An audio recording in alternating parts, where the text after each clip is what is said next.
शीतल जी, मैं सबसे पहले आपके पास इसलिए आ रहा हूं कि ये जो सारा कुछ हो रहा है, ये एक पॉलिटिकल जो चुनाव का वोट है उसको मद्देनजर रखते हुए ये सारी चीजें की जा रही हैं। लेकिन अंडरलाइंग जो उसका बात है, वो दो चार देश में ऐसे बड़े उद्योगपति हैं जिनको कैसे फायदा होगा, ये सारी पॉलिसीज, किसान बिल में भी अगर आपको याद हो तो स्टोरेज को लेके, जमीन के अधिग्रहण को लेके, सारी चीजें बहुत कुछ प्रो अडानी बनाई गई थी। अभी हिमांशु बयानी जी आएंगे तो ज्यादा ठीक से इसको बता पाएंगे। दूसरा शीतल जी, एक मॉरल पार्ट ये भी कि जब नो कॉन्फिडेंस ऑलरेडी एडमिट हो चुका है, उसके बाद सरकार इन बिलों को वॉइस वोट से जल्दी जल्दी क्यों पास करा रही है, जिसको कहते हैं ना दाल में कुछ काला है। शीतल जी, जरा एक आपकी टिप्पणी इस पे ले लें, और अगर कुछ पूछना हो तो दिनेश जी, मतलब मुश्किल से मैंने पकड़ा है इनको, अगर इनसे कुछ पूछना हो। शीतल जी। मैं एक्चुअली दिनेश जी का ट्वीट पढ़ते पढ़ते अभी आपके कार्यक्रम में शामिल हुआ हूँ। एक सीरीज ऑफ ट्वीट उन्होंने लिखा है और एक और पत्रकार को नत्थी किया है, जिन्होंने भी दिया, उससे जो समझ में मेरी आया है वो वैसे तो उन्होंने दोहरा दिया। देखिए, भारत दुनिया में फार्मास्यूटिकल इंडस्ट्री में एक बड़ा नाम है और बहुत सारे देशों में हम सप्लाई भी करते हैं, अपने यहाँ भी हमारा बहुत बड़ा बाजार है। और अंग्रेजी जानने की वजह से हमने इस इंडस्ट्री को तुलनात्मक रूप में जितने भी कॉलोनीज थे उनमें सबसे ज्यादा हमने इसको डेवलप किया है।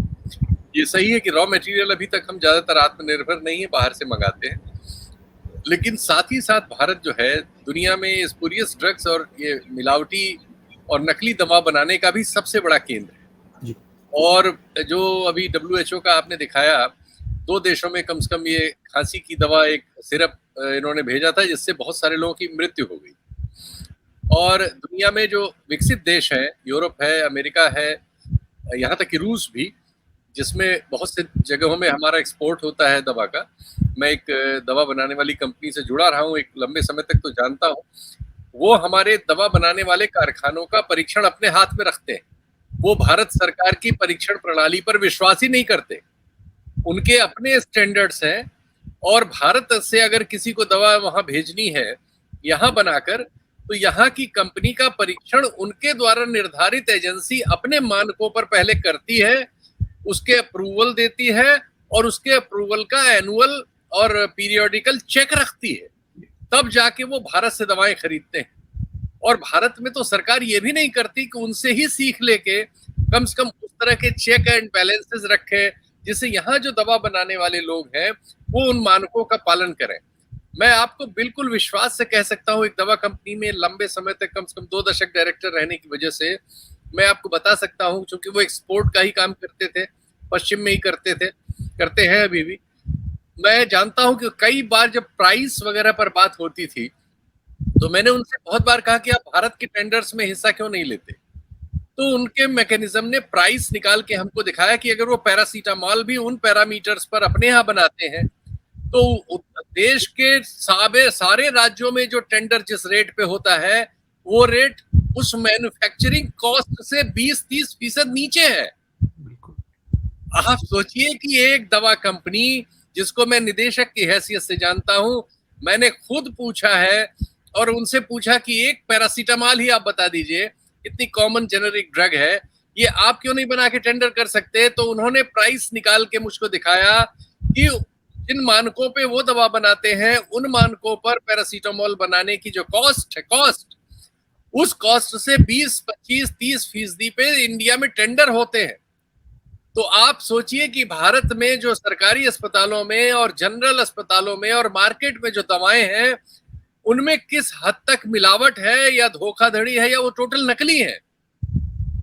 और मैं अच्छी तरह से जानता हूं, हमारे यहाँ जो भागीरथ प्लेस नाम से दिल्ली में एक प्लेस है जो मंडी है इस मामले की, उस मंडी से जाने वाले बिहार, उत्तर प्रदेश, उत्तर पूर्व के बहुत सारे राज्यों में बाकायदा ये सब्जी मंडी की तरह बोली लग के बिकती है दवाएं। और इनमें फिर जो आप इस कंपटीशन में जो दवा जाएगी उसमें गुणवत्ता कैसे रह जाएगी आप समझ सकते हैं। उस सब्जी की तरह से मुकाबला हो रहा है कि तेरी 50 रुपए की है तो मैं 40 ही में दे दूंगा, तो वो जो 40 में दे दूंगा है वो क्या करेगा। तो मैं आपको बता रहा हूँ, भारत देश इस मामले में सबसे खतरनाक देश है। और आपके ट्वीट से मैंने ये पढ़ा और इस कानून से जो खतरा पैदा हो गया है तुरंत, कि जो मुख्य रूप से एंटीबायोटिक्स वगैरह है, जीवन रक्षक दवाएं हैं जी। अगर उन जीवन रक्षक दवाओं में अब उन पर कोई इस तरह का क्रिमिनलाइजेशन का खतरा नहीं रह गया इस कानून के हट जाने से, तो अब वो सुरक्षित हो गए कि वो इस कंपटीशन में सस्ती करने के क्रम में ये कंपनियां 20-25%, 30% पोटेंसी ही रखेंगी ओरिजिनल दवा की, और जब वो पोटेंसी 100% की जगह 20-30%, 25%, हमें आपको नहीं मालूम किसने कितना समझौता किया है, क्योंकि उसे डर नहीं है कि ज्यादा से ज्यादा एक जुर्माना हो जाएगा, तो वो तो प्राइस मैकेनिज्म पे मुकाबला करेगा कि फला कंपनी की अगर 10 रुपए की दवा है तो मैं 8.5 रुपए में देके मार्केट पे कब्जा कर लूं। नतीजा ये होगा कि ये क्वालिटी कंप्रोमाइज इस हद तक हो जाएगा और हम आप अस्पताल में पड़े हुए बड़े बड़े बिल दे रहे होंगे, या इंश्योरेंस से दे रहे होंगे, या अपनी जेब से दे रहे होंगे, लेकिन जो हमारी नसों में और हमारे शरीर में एंटीबायोटिक जा रहा होगा वो 10% है, 20% है, 15% पोटेंसी का है, हमें नहीं पता होगा, और हमारी मौत होगी, और उस मौत का कोई जिम्मेदार नहीं होगा। ज्यादा से ज्यादा बहुत हल्ला गुल्ला मचा, कहीं कोई पकड़ा गया तो उस पर एक जुर्माना हो जाएगा, इकोनॉमिक जुर्माना होकर वो गुजर जाए। मतलब पूरे देश को आपने उस खतरे में डाल दिया है कि अब लोगों की इस विधा के जरिए हत्या करने पर आप पर सिर्फ जुर्माना होगा, वो भी तब जब आप पकड़े जाएं। और हमारे सिस्टम में जिसमें इतना हमारा जो चेक एंड बैलेंस इतना कमजोर है, वहां पकड़े जाना कितना मुश्किल है आप समझ सकते हैं। तो ये इतना खतरनाक फैसला हुआ है, वो डिटेल्स पढ़ने के बाद मैं कह सकता हूँ कि हमने पूरी आबादी को मौत के मुंह में डाल दिया है।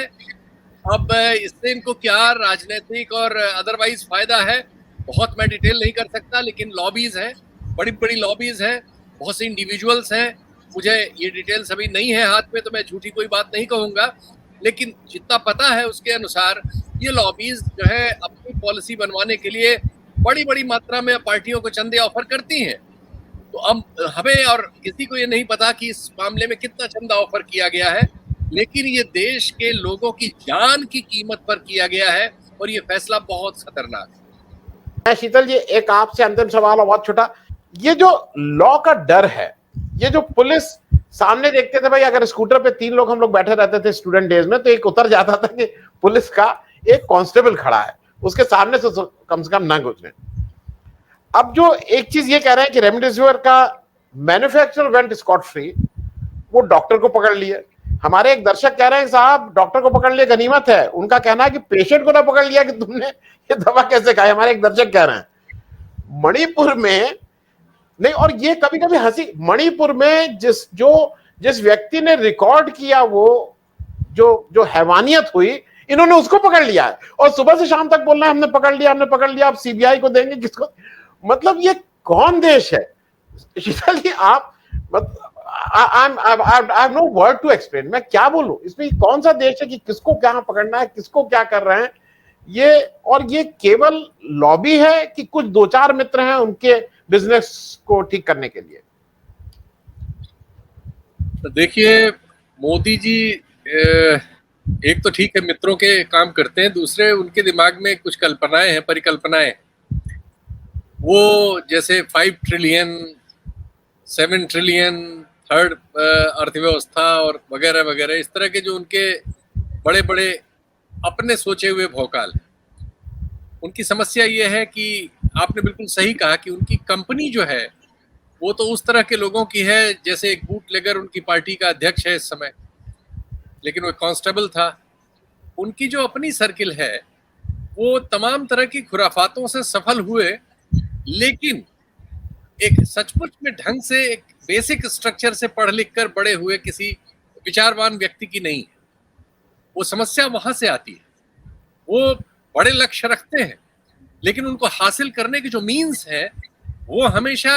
चाहे जो गलत सही हो वो उसको स्वीकार करते हैं। इस चक्कर में वो बहुत बुनियादी नुकसान कर रहे हैं हमारे सिस्टम का कि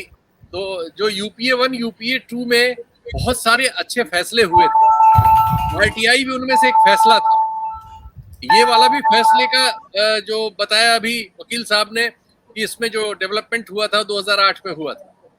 वो इनको सबको नष्ट कर रहे हैं। जो दूसरा कानून पास होने वाला है वो एक्चुअली आरटीआई को नष्ट कर देगा, आरटीआई की सारी ताकत वो छीन लेने वाला है और आरटीआई एक्टिविस्ट इसका सवाल उठा रहे हैं। और ये जो फैसला किया गया है, इससे उन्होंने हमारे देश में नकली दवा बनाने, कम पोटेंसी की दवा बनाने, दवा क्षेत्र में घोटालों पे चेक करने के लिए एक कानून में सख्ती डाली गई थी, उन्होंने इसको निकाल के ये मैदान अब खुला छोड़ दिया है। और इसका जो अंतिम लक्ष्य है वो हो सकता है, जो अभी डॉक्टर साहब कह के गई, कि वो सोचते हो कि इसके जरिए आबादी का एक हिस्सा जिसका हम समस्याओं का निदान नहीं कर सकते, उसके जीवन का निदान कर देते हैं इस बहाने। तो आप सोचिए कि इस फैसले की कीमत आबादी का एक हिस्सा अपनी जान दे के चुकाएगा, ये है इसका निष्कर्ष। और इस पर कोई बहस कहीं नहीं हो पा रही है। संसद चल नहीं रही है लेकिन बिल पास हो रहे हैं, सड़क पे बहस का किसी को मौका नहीं होता। तो वो ठीक कह रहे हैं हितेश जी कि ये नागरिक ही है, अगर इन सवालों को लेकर सड़क पे नहीं आए तो देश को उन्होंने तो अपनी ओर से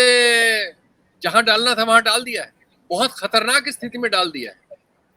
अब देखते हैं कि इसमें राज्यसभा क्या करती है इस बिल पर, और दूसरी जगहों में क्या होता है। कुछ उम्मीद है कि ये सब चर्चा हो रही है सोशल मीडिया वगैरह पर, उनके कानों तक जाए, वरना तो बहुत ही खराब फैसला है ये।